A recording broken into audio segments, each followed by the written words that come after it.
여러분 안녕하십니까? 누리PD입니다. 자, 이번에 무한공항에서의 정말 대참사, 놀랍게도 민주당 책임론이 지금 확산되고 있습니다. 이재명이 책임져라. 이재명 너 때문이야. 이런 어떤 예상 밖 아니면 뭐 기대했던 정확한 어떤 민심일 수도 있는데요. 이런 현상도 지금 터지고 있습니다. 자, 먼저 이재명 하는 꼴을 좀 보실까요? 이번에 사고가 알려지기 전에 직전에 이재명이 올린 SNS입니다. 글쎄요, 국민의힘에 지금 대한민국 최고의 명사수가 한 명 있죠. 진정호. 진정호 따라하기라고 이제 볼 수도 있겠네요. 이재명 사격 사진의 지지자들 명사수 등장. 왜 이런 짓을 했을까요? 자, 이재명이가요. 자, 이 과거 영화 여러분 아시죠? 내일을 향해 쏘아라. 벌써 1969년도 영화니까 참 오래됐네요.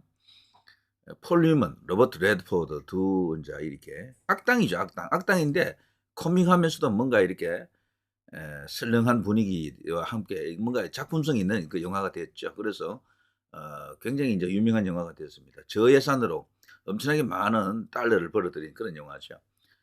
자, 여기서 자, 이재명이가 뭔가 이렇게 생각해가지고 뭔가 올린 게 있습니다. 그걸 조금 보시면요. 폴 뉴먼이나 로버트 레드포드처럼 자신이 멋지다고 생각하는 것일까요? 내일을 향해 쏴라. 부치 앤 선댄서. 폴 뉴먼이 부치고 로버트 레드포드가 선댄서 역할을 맡는 거죠. 로버트 레드포드는 이 영화에서 일약 이제 스타를 발돋움합니다. 그래서 우리나라에서 가끔씩 뭐 독립영화제 할 때 선댄서 영화제 이런 거 하잖아요. 그게 바로 여기서 나온 이름이죠. 선댄서. 자, 이걸 갖고요. 국민을 향해 쏴라. 윤앤 한이라고 뭔가 선동을 했었죠. 여기서 말하는 한은 한동훈이 아니고요. 한덕수 총리를 말합니다. 윤석열과 한동훈 아니고 윤석열과 한덕수입니다. 자, 이런 식으로 정치 선동을 하다가 갑자기 그 사고가 나자 또 이런 식으로 표변합니다. 제주항공 참사 이재명 유가족 만나 할 수 있는 최선 다하겠다. 이 좌파들의 속성 중에 한 개가요. 저런 식으로 무릎을 꿇는다라는 거죠. 무릎을 꿇는다. 저는 저게 윗선이라고 보거든요. 저게 절대 진정성으로 제가 생각되지 않습니다. 정말 저렇게 몸을 낮추고 민을 아끼고 뭐 이렇게 겸손한 어떤 그런 리더십이다라고 생각이 안 들거든요. 그야말로 가정스럽게 교활하게 저런 식으로 쇼를 하는 거죠. 다 저렇게 해요. 저쪽 진영에 있는 인간들은 꼭 저러더라고. 그러니까 국민의힘에 이쪽에 있는 사람은 저렇게까지는 안 하거든. 무릎 꿇는 모습을 잘 보기 힘들어요. 자, 이런 식으로 하면서 마치 자기가요. 어, 해결사인 양 지금 나타났습니다. 근데 내용을 들여다보면은 해결사는 고사하고 이재명이 이제 몰매 맞을 일이 남았습니다. 제주항공 참사 유가족 만나는 이재명 할 수 있는 최선 다하겠다. 그리고 유가족들도 지금 어쨌거나 경황도 없고 너무 슬픈 나머지 이재명 손 붙잡고 도와주십시오. 대표님 뭐 이런 식으로 나오고 있는 거죠. 대표님 제발 좀 도와주세요. 유족 손 꼭 잡은 이재명. 참 웃기지도 않습니다. 웃기지도 않아. 그런데요, 이게 다가 아닙니다. 이재명은 지금 쇼를 하는 거고요. 근데 지금 내용을 들여다보면 이재명 니 때문이야. 민주당 너희들이 책임져. 좀 이렇게 지금 나올 수도 있습니다. 특히나 이번에 이 사고가 원인이 된 게 바로 활주로 끝에 있는 콘크리트 둔덕. 이게 화를 키웠다. 세계 어디에도 없다라고 합니다. 공항에. 활주로에 그런 게 있을 수가 없다라는 거죠.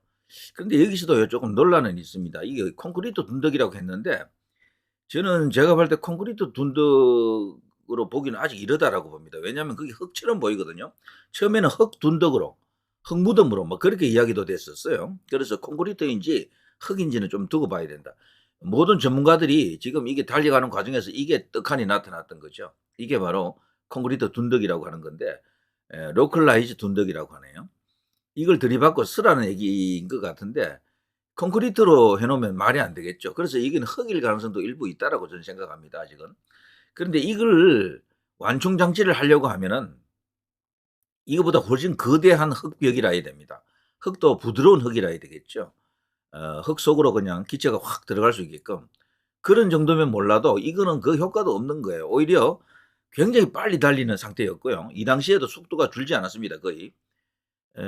동체 착륙했는데도 불구하고 거의 3km 가까이 달려왔는데도 엄청나게 빠른 속도로 지금 가면서 쾅 했죠.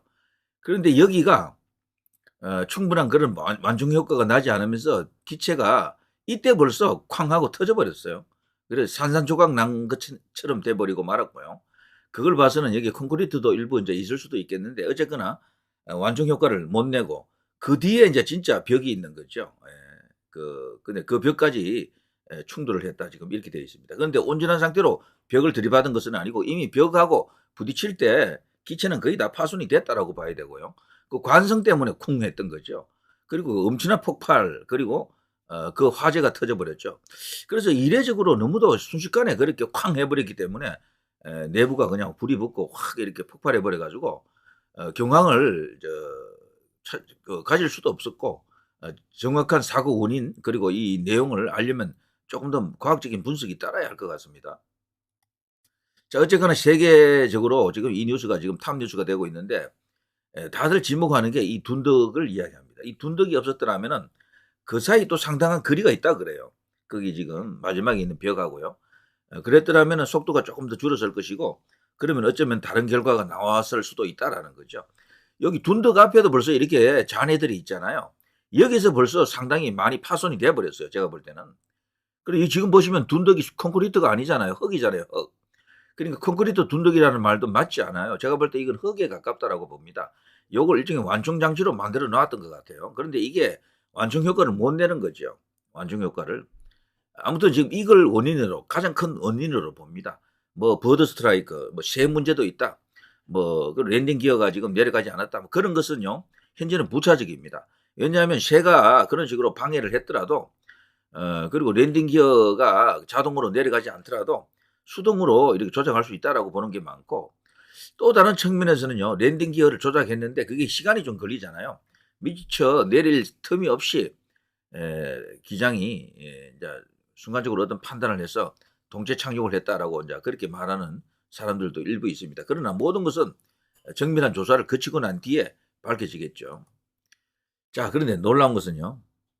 이재명은 조족조라는 말이 있죠. 조국의 적은 조국. 이재명의 적도 이재명입니다. 과거 발언을 보면 이재명이 다 여기 이제 연루가 됩니다. 아시아나 거점 공항 무안에 이준석 뭔지 알고 하는 얘기냐? 이준석은 이걸 갖고 조금 이렇게 플러스 알파가 되겠네요. 자, 이때 벌써 2022년이잖아요. 오래전입니다. 2년 6개월 전쯤, 2년 10개월 전쯤인데 이때 벌써 이재명이가 아시아나 거점 공항 무안에 이런 주장을 했던 거죠. 대선 이제 이 치르면서 이런 어떤 헛소리를 했던 건데요. 어쨌거나 이번에 이 사건, 이 사고는 민주당이 일으킨 인재에 가깝습니다. 민주당이 일으킨. 이 프레임을요, 현 정부로 돌리려고 하는 저들의 시도가 있는데 이것은 어렵습니다. 전체적으로 무안공항 여기를 저들이 무슨 짓을 했는지 이제 보시면 알 겁니다. 요거 말고요. 또 있는데요. 제가 잠깐만 지우겠습니다. 여기 이제 무안공항에서 일했던 사람 이야기를 한번 들어보실래요? 무안공항에서 일하는 사람입니다. 어프로치 라이트 시스템이 맞아요. 여기 일종의 여기 이제 그 밤에 이 착륙하는 이제 비행기들을 위해 가지고 어떤 안전 시설로 이제 해놓은 것인데 이제 벽을 말합니다. 벽에 이제 그런 시설이 되어 있는 거죠. 초창기 때는 다른 나라나 다른 지역 공항들처럼 구조물만 있었다 그러죠. 그 착륙할 때 필요한 그 기본적인 구조물만 있었는데 2020년에 문재인 정부 때 무안공항 수장이 낙하산 인사 민주당 사람이라고 하는데요. 그 사람이 이제 왔습니다. 그때 마침 태풍 고니가 피해를 입히면서 그 사장의 요청으로 콘크리트 옹벽 기초를 씌웠다라고 이제 이 사람이 이제 증언해 줍니다. 그게 바로 이 사람이죠. 손창환이라고요. 제12대 한국공항공사 사장으로 되어 있죠. 자, 이쪽 이렇게 나옵니다. 현직 바디프렌드 상임감사, 전라남도 장성군 출신, 소속 정당 민주당. 이 사람이 그런 어떤 벽을 만들어내고 지시했다라는 거죠. 자, 이걸 보더라도요. 이건 기초적으로 예전에 이명박 정부 때도 그렇고 박근혜 정부 때도 여기에 대해서는 국제공항 허가도 내주지 않았고 여러 가지 어떤 문제 제기를 많이 했는데 이 무안이 전라도 지역에 있다 보니까 민주당이 텃밭이잖아요. 그리고 공항이 만들어지는 배경도 김대중 한화갑 이 라인이고요. 박지원도 뭐 연결이 되고 뭐 이런 이야기가 지금 돌잖아요. 그걸 보더라도 이게 국민의힘이라든가 이쪽 보수 정당하고는 사실 큰 관계가 없습니다. 이들은 이 공항을 계속해서 국제공항으로 만들려고 노력을 했고 로비를 했고 뭐 주민들이 한결같은 바람이죠. 그게 많은 어떤 이용자들이 생기길 바랬죠. 근데 그거를 그 수분을 그들이 이뤄낸 겁니다. 여러 가지 노력을 통해서. 그런데 까놓고 보니까 국제공항으로 개장한 지 얼마 되지도 않았어요. 20일 정도밖에 안 돼요. 개장하자마자 이런 사고가 대형 사고가 초대형 사고가 터진 겁니다. 이걸 누가 그렇게 만들었느냐. 결국 민주당 사이드에서 그들의 야욕, 그들의 욕심이 빚어낸 결과물이다. 이렇게 볼 수가 있습니다. 음모론을 떠나서 보더라도 이거는 민주당 쪽에서 책임을 져야 되는 그런 이슈들이다. 특히나요. 무안군 의회, 전남 의회, 민주당 여기다가 무안군 자체 집행부, 전라남도 집행부, 민주당 12월 7일입니다. 이때는 대통령이 탄핵 소추되기 전인데요. 계엄 선포로 인해서 뭐 난리가 났을 때입니다. 그때 뭐 탄핵하자 뭐 이럴 때인데요. 그때 무안공항을 국제선 허가 단 21일 만에 대형 참사 났다라는 겁니다. 12월 7일에 국제선 허가가 됐어요. 대통령을 무력화시켜 놓고 이제 이런 짓을 한 거죠. 대통령을 무력화시켜 놓고. 자, 생각해 보십시오. 17년간 즉 이명박 정부 초기 무안공항 세대 문제와 활주로 문제 등으로 국제선 대형 항공 이착륙은 너무 위험하다라고 이미 그런 식으로 지적하고 계속해서 문제 제기를 했다. 그동안 심지어 문재인 때도 허가를 안 해줬다라고 합니다. 국제공항으로는. 그러다가 12월 7일 윤석열 정부 탄핵 시도하면서 전격적으로 국제선 강제로 오픈한 상황이다. 그리고 오픈하자마자 단 21일 만에 저런 초대형 참사 터졌고 결국에는요. 무안군 의회, 전라남도 의회 그리고 더불어민주당 등이 책임을 져야 한다라는 이런 사람들의 주장. 이게 설득력이 없잖아 있거든요. 그래서 이번에 이 사건은 민주당이 키운 화였다라고 인재다라고 하는 것이 보다 객관적인 뭐랄까 주장이 아닌가 싶습니다. 제가 보더라도요. 여기에 지금 정부 보고 책임져라. 국민의힘 정권이 책임져라. 윤석열이 책임져라. 이것은 말이 안 됩니다. 그리고 이번에 국제선 허가를 내준 데 있어서 국토교통부가 물론 그걸 이게 결정을 합니다. 하지만 그 배경에 그 과정에 국토교통부가 나서서 뭐 그걸 만들어 줬겠어요? 엄청난 로비가 들어왔다는 거지. 계속해서 그렇게 해달라고 요구가 있었고 거기에 저들 호남 지역에 저는 집단이 저런 조직들이 조직적으로 체계적으로 움직였을 것이고 거기에 뭐 유력 정치인들 다 이렇게 연루가 됐겠죠. 결국은 민주당의 이슈고 이재명이 책임져야 될 일입니다. 그렇지 않습니까? 자, 누리 PD 김준희였습니다.